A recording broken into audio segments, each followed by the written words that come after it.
Will you stop calling me superior? No, probably not. I really. Alright, hey, great.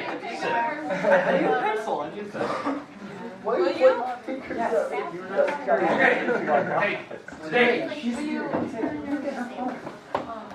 Okay, today we're going to take a few notes today. I want to make sure that we can cover increasing, decreasing functions, that we know if a function is symmetrical or not. That's going to take just a few checks, and then we're going to spend most of the day on differential quotients. The thing I introduced yesterday, which was like the major part of calc that we need to know. The other stuff is kind of off to the side that's important, but it's not as important as what we're going into. Okay? So, no, Why do we need our book? we're going to write some examples. I don't know. We're not going to I'm happy. Oh, you need books. Alright. Yeah, we're in full example. Alright, so page 159, if you have not turned that in, that is due today. Make sure that should be fairly easy. It's basically, telling me if it's a function or not. It's going to be domain and range, doing some substitution stuff. The big thing I'm checking for on that is intervals for domain and range. Do you have the right symbols? Are you using the correct brackets? Okay. Now, let's go through what functions and what we need to talk about today. Because obviously we're talking about functions and graphs. We need to talk about increasing, decreasing.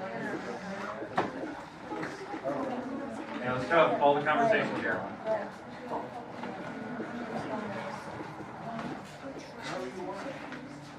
Okay, conversations gotta go. Okay, all right. Increasing, decreasing constant, that's a number one thing. I think most people had it kind of figured out yesterday. Then what we'll go into right after that, we're going to talk about symmetry. Is a graph symmetric or not? There's a little test. So, because we're getting into the part now where we're not just looking at graphs, we're interpreting them. So, knowing if it's going up, down, because we're actually looking at the values that are on the graph itself. Well, symmetry is a big one. Symmetry is something we can check if I give you an actual equation or a function, a formula, can we tell if this thing is balanced or not? That's symmetry, it's symmetric. Okay, there's three types of symmetry. There's even, there's odd, and then there's like neither, it's not symmetric. So neither, or neither, however you want to say it. But that's the type of symmetry we're going to check. And then most of the time today is going to be spent on differential quotients.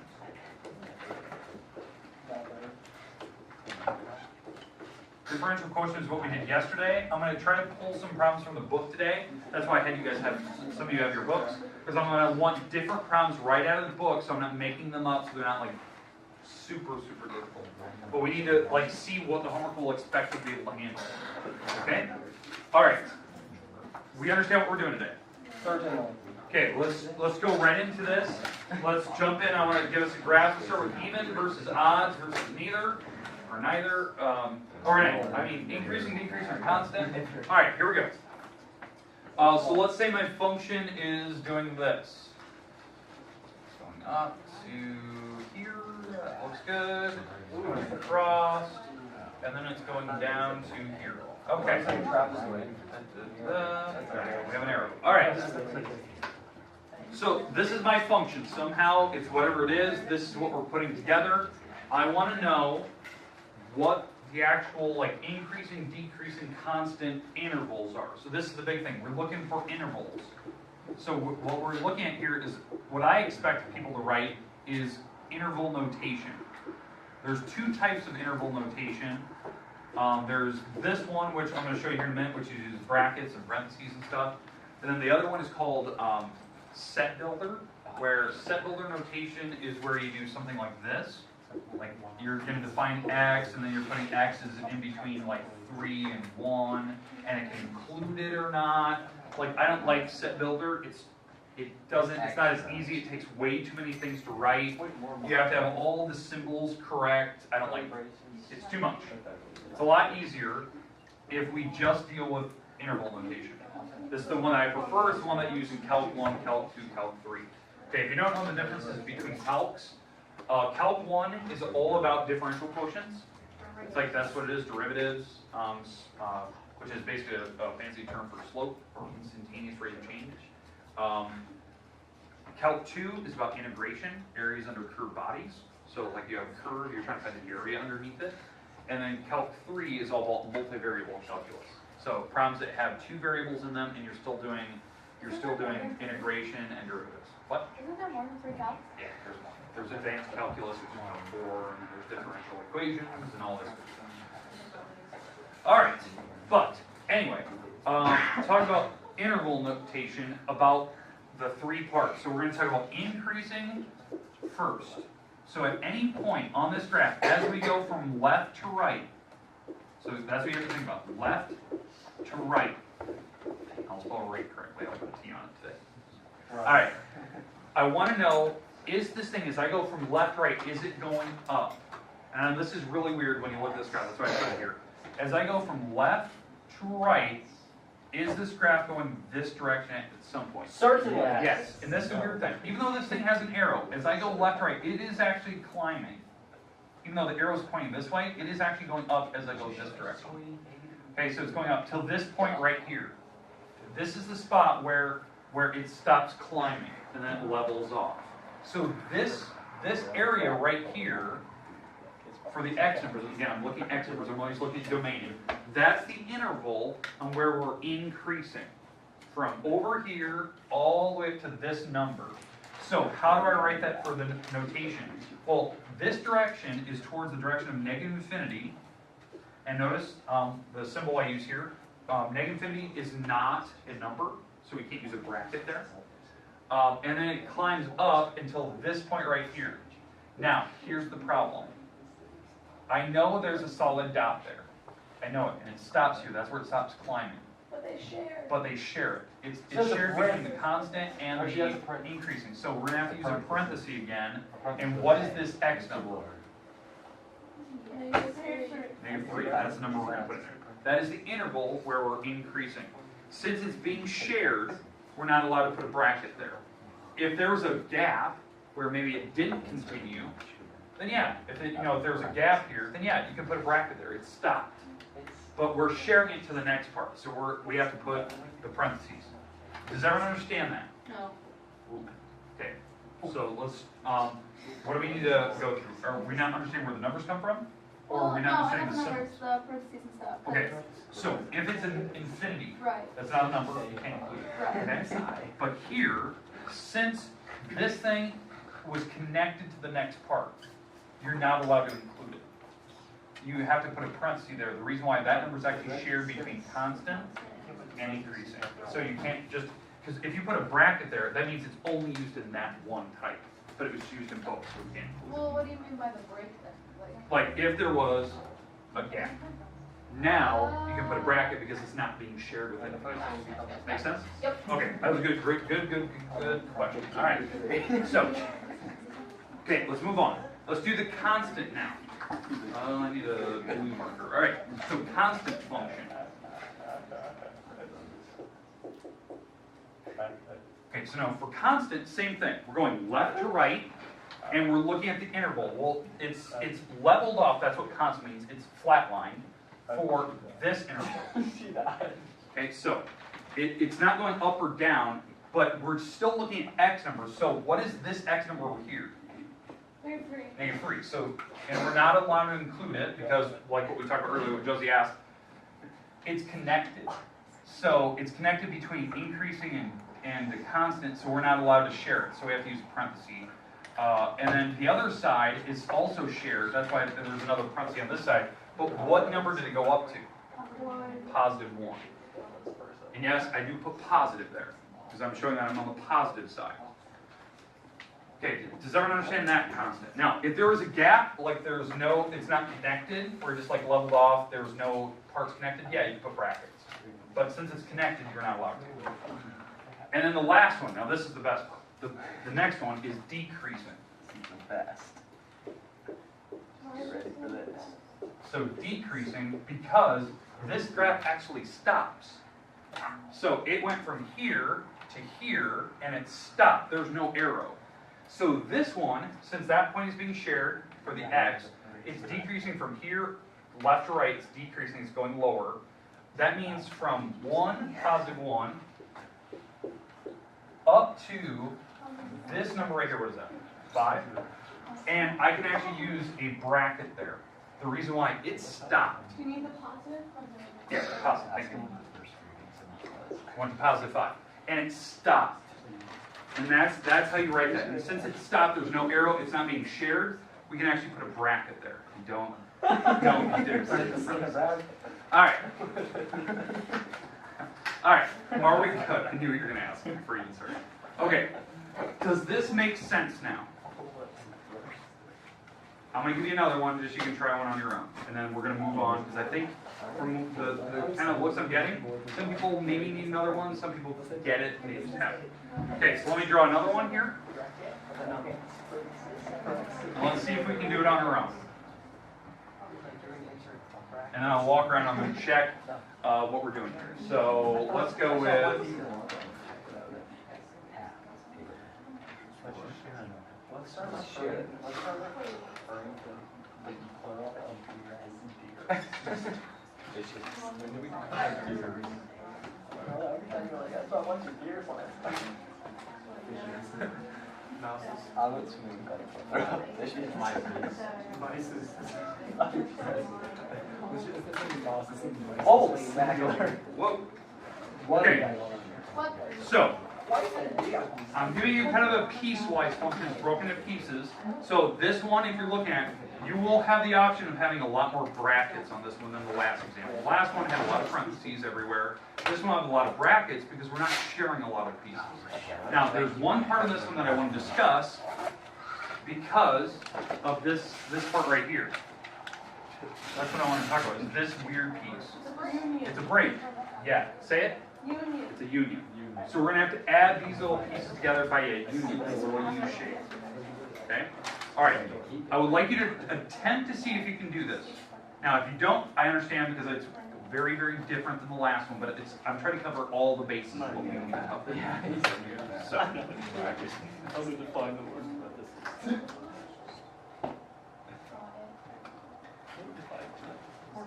Okay, if you get it, raise your hand. I want to check it out, see if you're right, see if you're wrong, see if I can point out something. Okay, so. Increasing. Well, I can I'm saying it.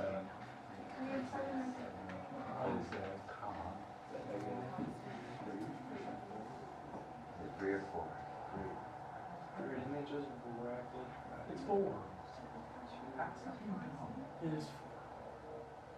Oh, it is 4. I thought it was. Grab Where are bracket. the parentheses? Grab a bracket. And here's Where do you mean we have increasing and decreasing switch. Wait, no, that is 3. That is 3. Yeah, we were right. You don't go up with it. Right. That's you don't hit a Y. Yeah, we were right. I don't know what yours are. Because you're also. I can't even see it. Singular grouping The concept. used. Well, the first is increasing, plus the decreasing, decreasing. Okay. Your decreasing one is, the way you have it written, is it? What are we doing? You guys did the Because constant you've got already? union. Oh, I yeah. don't like using brackets. I like using parentheses. Okay, I don't know what. Yes. One part. Hey. Wait, that's not it, this is camera. Large. Union. Oh, yeah, Parenthesis and a bracket.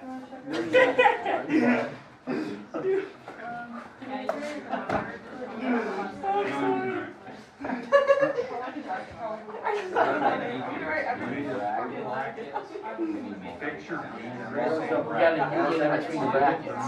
Union, and then you gotta use a parenthesis. And you end it with the parenthesis. Positive. What is the second one? The first? They use a parenthesis at the end. It's actually going to negative. Ward, we nailed it over here. You're done. I'm thinking why. So we got our increase. Yes. We got our constant. Yes. We got our decrease. Yes. I think. Can I see your last one? Yes. You gotta use a parenthesis. Okay, I defined parenthesis. A singular grouping used to describe where a number I of just realized I subsets for are one. aligned as a parenthesis. Oh, should we need a parenthesis after the positive and find it?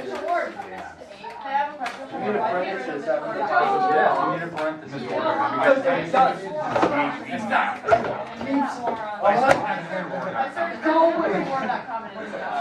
It's still there, it still works. The line is still okay. I never had a doctor, some tech that was body That's just like, is it? I was gonna try to lie to him, but I know. I'm gonna describe how you attack this I problem. never done that. What is this problem? Drop a parenthesis. You just made a problem, but I think it dropped the parenthesis. All you need to know is to drop them and connect them. That's what Kelly does. Above his He doesn't understand that you drop them and connect them. No, he's told literally probably 150 people to drop them and connect them. Let's make it I found JT Math. He wants to make a shirt. He wants to no, we already said this state state cross country shirt is gonna say GHV is superior. That is what the cross country shirt is gonna say. Yeah, let's make a story. You guys should have seen the FFA shirt. Okay, hey, from what I'm checking, hey, from what I'm checking, everyone is correct. For the people I checked, those little things we fixed. Okay, intervals on increasing is from, let me use a different color, is from here to here. That's increasing. I know it looks really weird, but you're going left to right. That is increasing. That's, I think this -7 up to -3. And yes, you can put brackets because it's not being shared and they're closed circles. Now the next part, this is constant. Constant is from -2 up to 1, +1. Now, this is the part where we have to actually introduce different symbols, because -2 cannot have the bracket there, because it's not included. Wait, what's It's an that open called? circle. What does it have? A parenthesis. Up to 1. Alright, so we introduced the +1, and that has a bracket because it's not being shared. Now, the next part, this is the part where I kind of warned you of the union, and Tori said it. This is decreasing. So this is going from 2 to, I think, 6. And then, is this 8? And on, is that 6? Okay, so, what I was looking for, did you use brackets for +2 up to 6? Yes. Union, Yes. 8. What? 8 up to infinity. Now, I don't know if that's 8, I'm just guessing. You need a parenthesis. Parenthesis. Parenthesis. Fine. There you go. Alright. Okay, now, let's talk about that. The back one, it's a union because there's a break in the graph, so it's not just continuous the whole time. And the very back symbol actually has to be a parenthesis because it's an infinity symbol. It's not a number, we don't include infinity, it's a direction. Now, it's not super important that you have plus minus sign or plus signs. I just prefer it so you are definitively knowing, are you in the positive or the negative. The most common mistake people make when doing this is they start giving me all these Y numbers. Like, oh, it's like, oh, that's a 2, and this is a 0, and that's a -5. I'm looking at only X numbers, the domain part, where it's open. Okay. It looks like everyone's pretty good. You got the handle on this. You're correcting me, so this is good. Let's move on. Let's move on to symmetry. So now this is the part where I need some examples out of the book for different problems. Oh, I got it. All right. No, I want it. Justin. Hey, Justin, your superior is okay. Justin wants to do something that wants in his life. Your superior. Let her have it. 170-ish? I think it's 170. I want some B, so can you pick No, you left. He just started talking to Lucas now. We had no clue, guys. He just chatting with us about how, they call him stupid. And we're like, yeah. All right.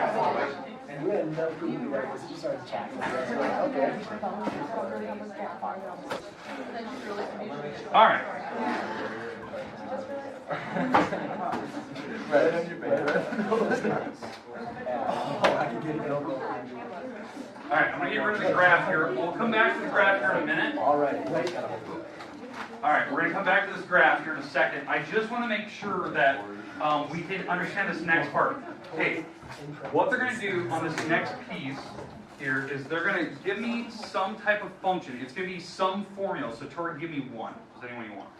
A to the function Okay, so give it. x squared minus x. Is that it? Okay, perfect. All right. No, x to the fourth. That is your point. All right. So, on this part, what they're asking for is this function. If we were to graph it, is it symmetric? Okay, so that's what we're going to look at. Now, how do we know if this thing is symmetric or not? That's kind of the question. Is what symmetry means when you graph it, like over the origin, like when you actually have a graph up here, will it look perfectly balanced on this side and this side of the y-axis? Or will it be balanced across the x-axis? So like this type of symmetry, where it's like perfectly balanced, this is called even symmetry. What I mean by that is for every x number you plug in, the negative x's that you also plug in will give you the same exact results. So if I were to plug in 3 into this problem, negative 3 would give me the same exact result on the other side of the y-axis. That is called even symmetric. It's perfectly like balanced. Odd symmetry is where whatever x number you give me, the numbers across the y-axis will be the complete opposite of them. So if you gave me 3, and that's up here, negative 3 will give me the exact opposite result. Like a negative answer instead of a positive answer. That is still a type of symmetry. It's balanced. That's called origin symmetry or odd. This is called even symmetric or y symmetric. Okay, so that's kind of the idea. If it's neither, it's because the graph did something very similar to this. Whoa, that's an ugly Like, yeah, this had some weird situation happening over here, and on the other side it's doing something radically different. It's not even the same.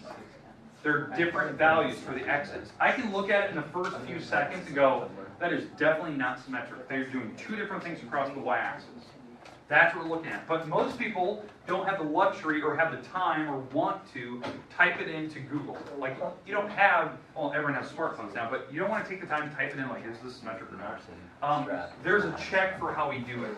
It's this little rule that we do to figure out what type it is.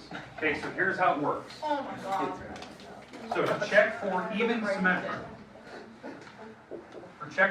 symmetry, well, and this is how you check for odd as well. You plug in, you take your original function, and now what we're going to do is we're going to substitute in a negative x value. Okay, and I know this is really weird. In fact, I'm not even going to plug a number. I'm going to actually plug in negative x into my original problem. And I'm going to look at what happens when I plug in a negative x. So I'm going to take my original problem, which is x squared minus 4x, or sorry, x to the fourth, I should say. And I'm going to take out the x's here, and I'm going to replace them with negative x's. So do you see that? So I took out the original problem, put in negative x's. Now, let's talk about what the powers will do. If I have a power of 2, what will it do to the negative sign? Remove it. Yeah. When I square a negative 1 out front, so you're going to have to distribute the power of 2, it will cancel out the negative sign, and it will just turn out to be an x squared in the very end, because it will cancel the negative number. Up here, I will put a fourth power on this problem, which is a negative 1 there, and it will also cancel out the negative sign. So it'll turn out to be that. Well, when you compare what it turned into compared to what we started, you see that they're the exact same thing anyway. Yes. When you square negatives, they turn positive anyway. It's the same problem. If it's the same exact problem you started with, that is called even symmetry. That means that graph, if I were to graph this in Google, this picture will look something like this. It'll be very perfectly balanced. I don't care if there are some squiggles involved. The squiggles will be the exact same on this side. Even though my picture's terrible, you get the idea. Okay? All right, so to prove my point, I'm going to type this in, just so you can see. So you can see the actual function typed into Google, and you can see that, yes, it is actually even symmetric. That's let's put this over here. All right, so here's Google. And I'm going to type in f of x equals x squared minus x to the 4th. That works. What? Why do we need to do math when we got Google? Okay. Okay, wait, I have a question. So when I tried, you wanted us to graph the thing on our homework yesterday. When I tried to Google it, it didn't come up. Oh, well, you just type in f of x. It's just, I guess, it's how you type it in. It should work. Yeah, I went to Decimals, but... So, all right, yeah, decimals will work. But when I type in stuff, it always works for me. I don't know. I've never had a problem with it. So, but if you look at that, that is perfectly balanced. That is the perfect symmetric graph. Okay, the left and the right side, so left and right, they are perfectly the exact same picture, no matter where I'm at. So that's why it's called even symmetry. Now, Justin, did you have one that you wanted to pick out? Were you on the same page? No, I don't. All right. Tori said Tori, that she got pick it, one. so I Tori, just try let to her pick have one it. with, do not even numbers, like odd numbers, maybe, different powers. All right. F of x, Hey, okay, keep going. f of x equals 2x cubed minus 6x. Okay, this. So we're going to do the same exact rule. So we're going to take my original f of x and plug in a negative x into it to check what type of symmetry it has, if it is symmetric in the first place.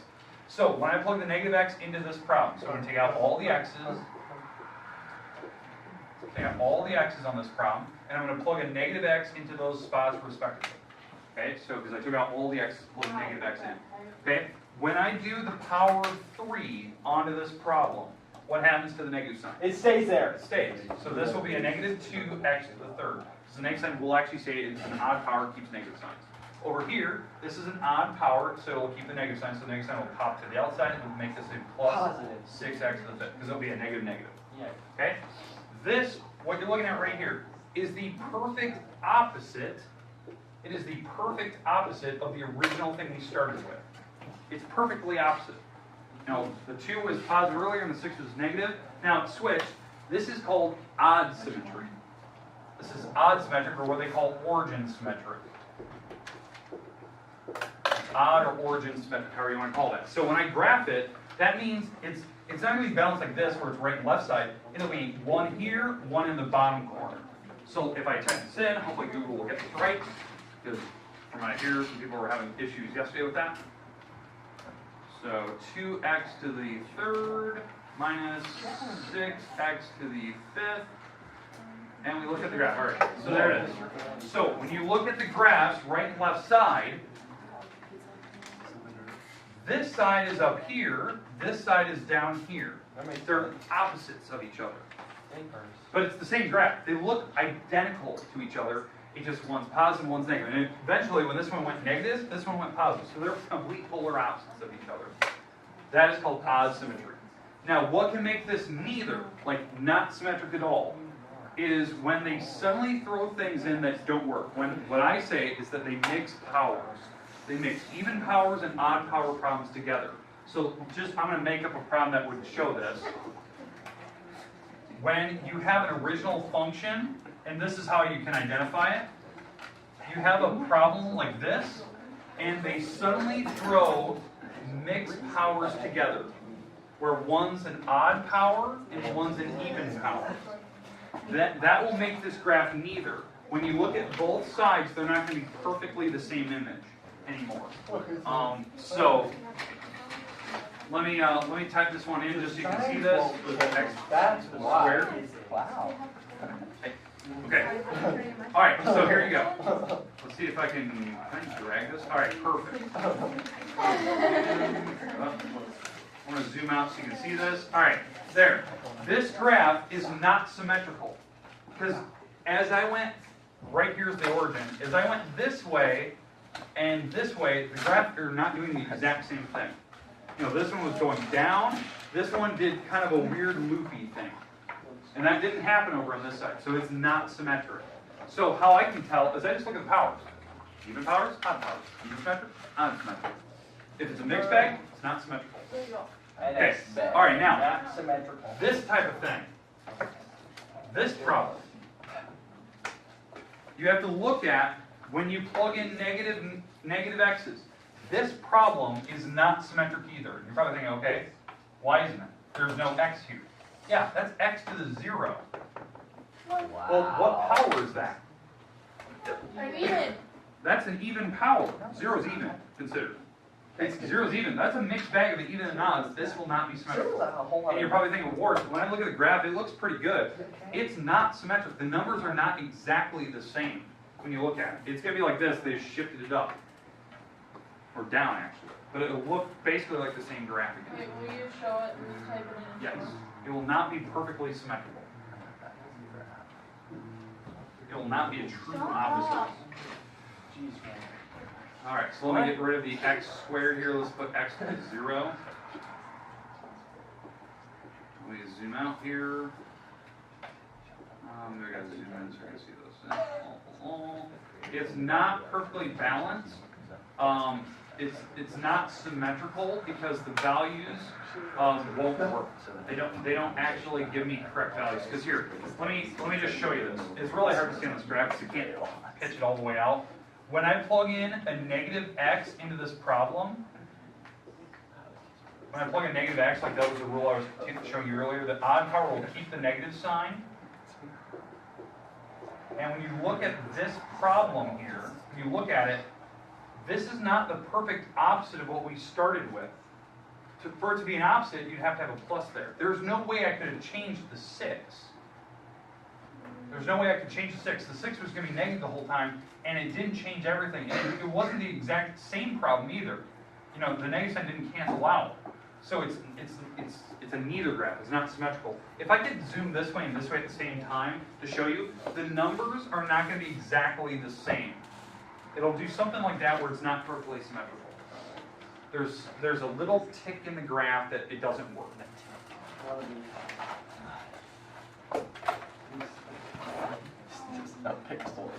Okay, all right. Questions, comments about this problem? If actually, here's the best thing. You can actually see it's happening right there if I just point it out.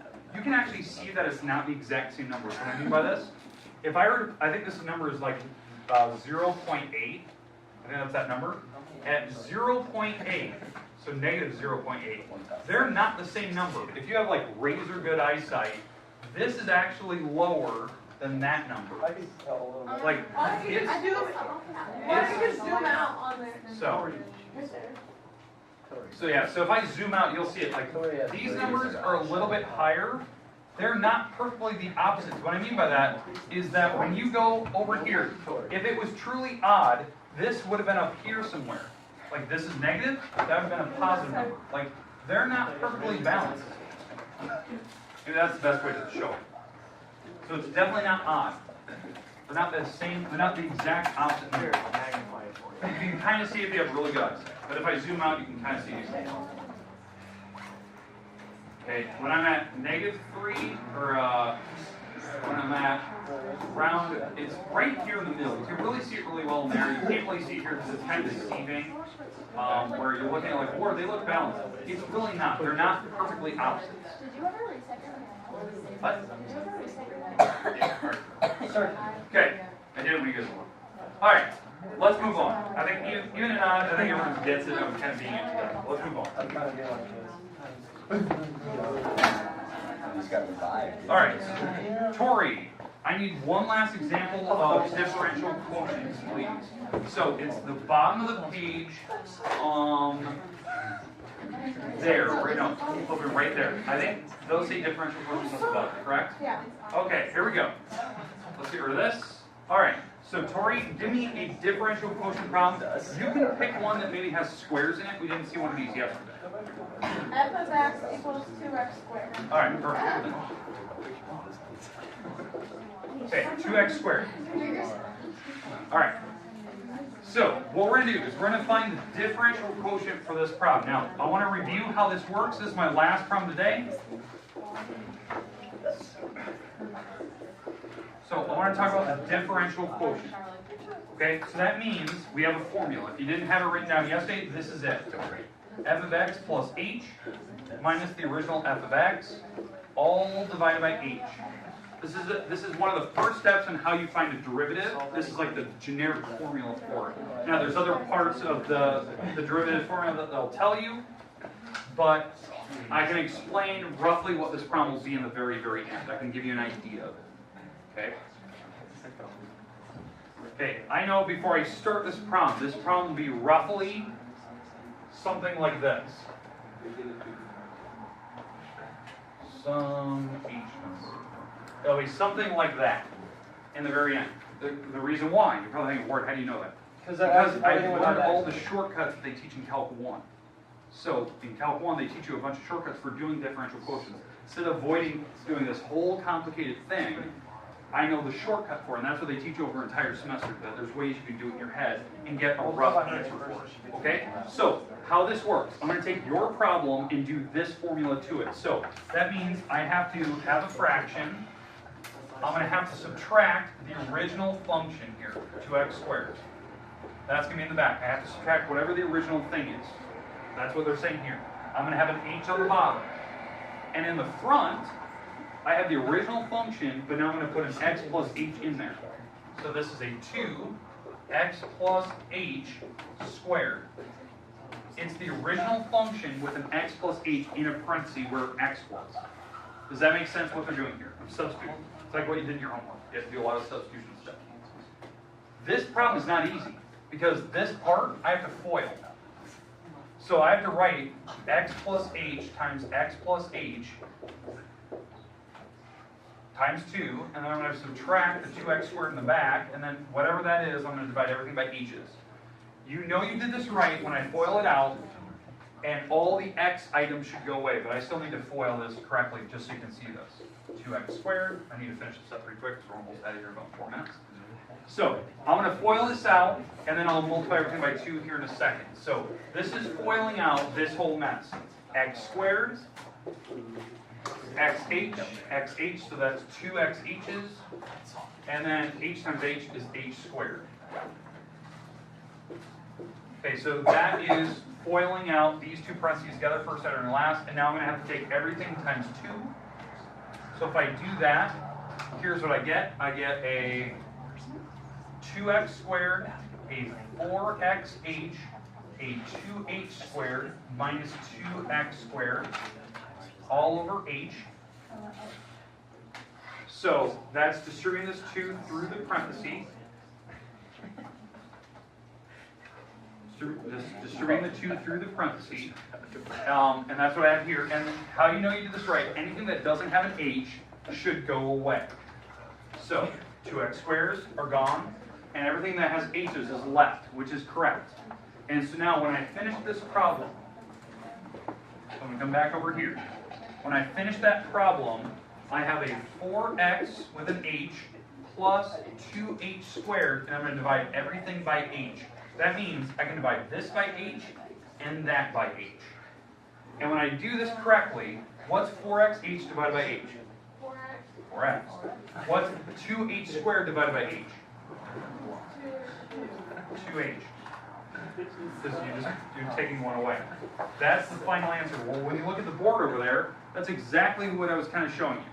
It was going to be a 4x out front, and there was going to be some number behind it with an h. That's just how it works. They teach you all these shortcuts.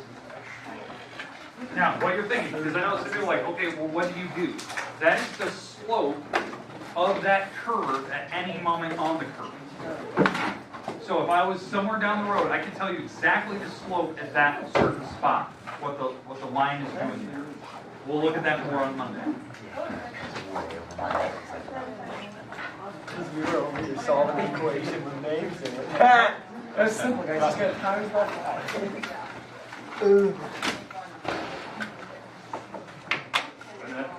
Sir causes Sir causes Sir causes. What? Guess where I go next? I like what you multiply. Mr. Mass. You do.